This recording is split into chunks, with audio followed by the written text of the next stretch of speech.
નવસારીના વાંસદા તાલુકાના વાટી ગામે આઝાદીના 78 વર્ષ બાદ પુલની વર્ષો જૂની માંગ સંતોષાઈ છે।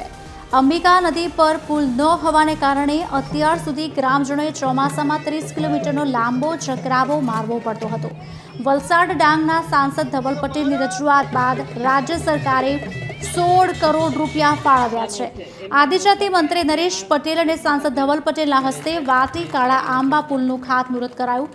આ પુલ બનવાથી નવસારી, ડાંગ અને તાપી જિલ્લાના હજારો લોકોને મોટી સુવિધા મળશે।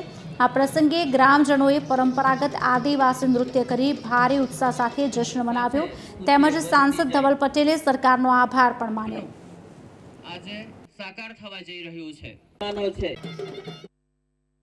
વલસાડ, તાપી અને નવસારી જિલ્લા માટે ઐતિહાસિક દિવસ છે અને સાચે જ ઐતિહાસિક દિવસ છે, કારણ કે 78 વર્ષની પ્રતીક્ષાનો આજે અંત આવ્યો છે। 78 વર્ષ પછી આ કાળા આંબા અને વાટી બ્રિજ જે જોડે છે બે ગામને, અને ફક્ત બે ગામને જ નહીં પણ 3 જિલ્લાને જોડતો પુલ છે। નવસારી, તાપી અને સાથે સાથે આપણા ડાંગ જિલ્લાને પણ જોડતો આ પુલ છે, એનું આજે અમે ખાતમુહૂર્ત કર્યું છે। તો સૌથી પહેલા તો આના માટે આપણા પ્રધાનમંત્રી મોદી સાહેબ અને આપણા ગુજરાત રાજ્યના મુખ્યમંત્રી ભૂપેન્દ્ર પટેલ સાહેબને ખૂબ ખૂબ દિલથી ધન્યવાદ કહેવા માંગુ છું કે જ્યારે આ વાત લઈને અમે ભૂપેન્દ્ર પટેલ સાહેબને પાસે ગયા અને એમને સમજાવ્યું કે આ બ્રિજ કેમ જરૂરી છે, એમણે તરત જ આ મંજૂર કરી દીધું અને એમ પણ કીધું કે આવનાર દિવસમાં પણ આ વિસ્તારના વિકાસ માટે જે કામ રાજ્ય સરકારમાંથી જોઈએ તે કામ આપણા ભૂપેન્દ્ર પટેલ સાહેબ રેડી છે, એમની પૂરી સરકાર રેડી છે।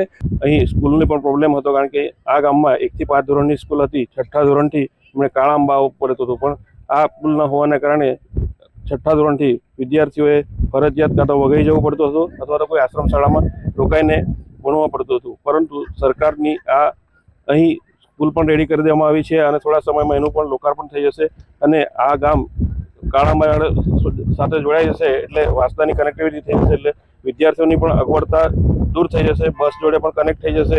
અમને તો આ એકદમ જીવતે જી આખું સપનું અમારું સાકાર થઈ ગયું અને એની એટલી બધી ખુશી આજે છે કે અમે હવે પછી 15 થી 17 મહિના પછી આ પુલ પરથી બાજુના ગામમાં 3 કિલોમીટરનો જે અંતર છે એ અમે સર કરીશું અને 15 થી 25 કિલોમીટરનો ચકરાવો અમારો ઘટશે અને અમારા તાલુકા સ્તર સુધી અમારે જવું હોય તો અમે 15 થી 20 મિનિટમાં તાલુકા સુધી પહોંચી શકીશું।